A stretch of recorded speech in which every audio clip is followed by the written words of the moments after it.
বড়দেরকে প্রণাম আর ছোটদেরকে ভালোবাসা জানিয়ে আমি শিপ্রা মজুমদার আজকে আবার একটা নতুন রেসিপি নিয়ে তোমাদের কাছে চলে এসেছি। আশা করি রেসিপিটা তোমাদের ভীষণ ভালো লাগবে। তাহলে দেখতে শুরু করো এখন থেকে। আজকে আমি তোমাদেরকে কি দেখাতে চলেছি দেখো বন্ধুরা, আমি এখানে বেশ কয়েকটা পটল নিয়ে এসেছি। পটলগুলোকে আমি প্রথমে দুপাশ কেটে নেব। আজকে আমি তোমাদেরকে খুব সুন্দর একটা ইউনিক পটলের রেসিপি তৈরি করে দেখাবো। ঘরে থাকা সাধারণ মশলা আর সাধারণ জিনিসপত্র দিয়েই আজকে রেসিপিটা আমি তৈরি করব। আমি দুপাশ কেটে নিয়ে পিলারের সাহায্যে খোসাগুলোকে একটু রেখে রেখে কেটে নিলাম। প্রত্যেকটা পটলকে আমি এইভাবে খোসা রেখে রেখে কেটে নেব। বন্ধুরা, তোমরা যেন স্কিপ করো না, তাহলে কিন্তু আজকের এত সুন্দর রেসিপিটা তোমরা বুঝতে পারবে না। দারুণ টেস্টের একটা পটলের রেসিপি আজকে আমি তোমাদেরকে তৈরি করে দেখাচ্ছি। একটুখানি চিড়ে দেবো। দুপাশটা এরকম করে চিড়ে দিলে মশলাগুলো খুব সুন্দর ঢোকে। এই জন্য এইভাবে প্রত্যেকটা পটলকে চিড়ে দিতে হবে। দেখো, আমি পরিষ্কার করে ধুয়ে নিয়ে এসেছি। আজকের এই দারুণ টেস্টের পটলের রেসিপিটা এইভাবে রান্না করলে গরম ভাতে কিন্তু আর কিচ্ছু লাগবে না। দেখো, আমি লবণ আর হলুদ পরিমাণ মতো দিয়ে দিলাম। তারপরে লবণ আর হলুদটাকে ভালো মতন করে পটলের গায়েতে লাগিয়ে নিচ্ছি, ভালো করে মিশিয়ে যাবে। এভাবে বেশ কিছুক্ষণ আমি লবণ হলুদ মাখিয়ে রেখে দেবো। ধীরে ধীরে এই কাজটা করে নিতে হবে। প্রত্যেকটা পটলের গায়ে যেন লবণ হলুদটা লাগে সেই রকম করে আমি মেখে নিলাম। এরপর দেখো, কড়াইতে তেল চাপিয়ে দিয়েছি। তেলের মধ্যে পটলগুলো আমি সমস্তটা দিয়ে দিচ্ছি। আমি আমার পরিমাণ মতো পটল নিয়ে নিয়েছি। তোমরা তোমাদের পরিবারের সদস্য অনুপাতে পটলগুলো নিয়ে নেওয়া। দেখুন, আমি প্রত্যেকটা পটল দিয়ে এবারে ভালো করে নাড়িয়ে চাড়িয়ে নিলাম। পটলটা ঠিক এরকম লাল লাল করে সুন্দর করে ভেজে নেব। খুব বেশি ভাজার দরকার নেই।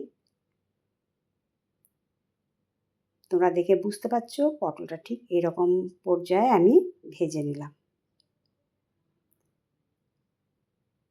আজকের এত সুন্দর পটলের রেসিপিটা ভাত, রুটি, পরোটা সমস্ত কিছুর সাথে খেতে কিন্তু ভীষণ ভালো লাগে। আমি এবার একটা থালার মধ্যে পটলগুলোকে ভাজার পরে তুলে নিলাম।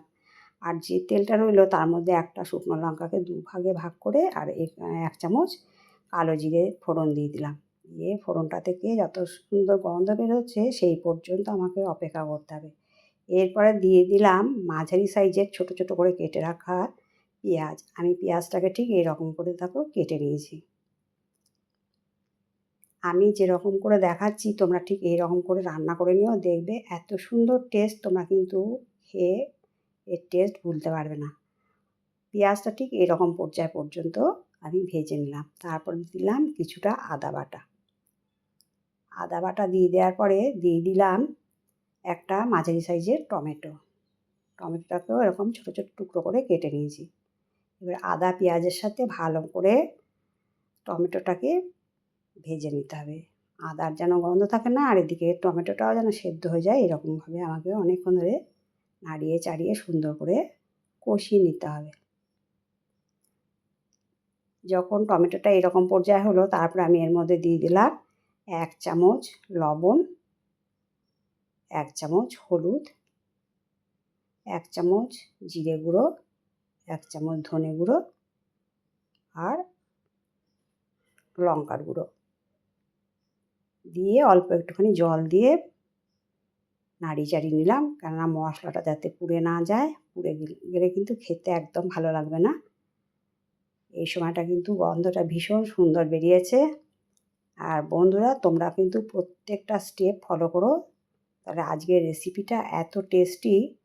তোমরা যদি স্কিপ করে যাও তাহলে কিন্তু খেতে একদমই ভালো লাগবে না। দেখো, বেশ খানিকটা তেল ছেড়ে বেরিয়ে এসছে কষাতে কষাতে। এটা এখন ঢাকনা চাপা দিয়ে রাখলাম আর একটুখানি কষবে। আর এদিকে আমি একটা শিল নোড়ার মধ্যে পোস্ত, সাদা সর্ষে আর 2টো কাঁচা লঙ্কা নিয়ে নিয়েছি। এরপর এটাকে বেশ মিহি করে বেটে নেব। তোমরা ইচ্ছা করে এটাকে মিক্সিং জারেও বেটে নিতে পারো। শিলনোড়াতে বাটলে মশলাটা খুব সুন্দর মিহি হয় আর টেস্টটাও ভীষণ সুন্দর আসে। এই জন্য আমি এটাকে আজকে শিলনোড়াতে পুরোটাই বেটে নিচ্ছি। বেশ মিহি করে দেখো বাটা আমার হয়ে গেল।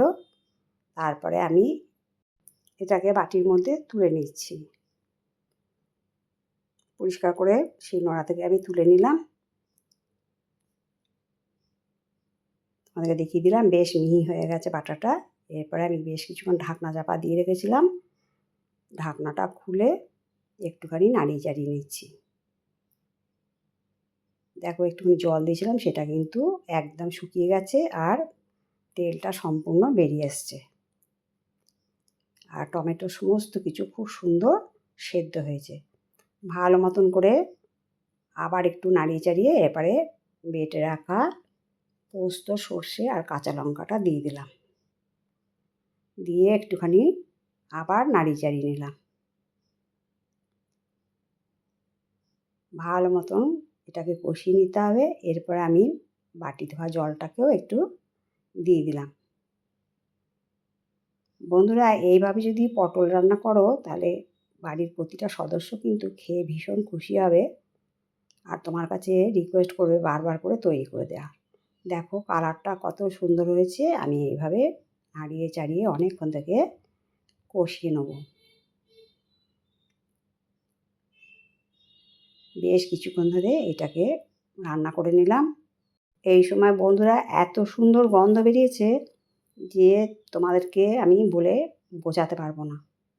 দেখো কষানোটা খুব সুন্দর হয়ে গেছে। তেল ছেড়ে সম্পূর্ণ বেরিয়ে আসার পরে আমি ভেজে রাখা পটলগুলো পুরোটাই দিয়ে দিলাম। পটলের সাথে মশলাটা ভালো করে একটুখানি নাড়িয়ে চাড়িয়ে কষিয়ে নেবো আরেকটু সময়।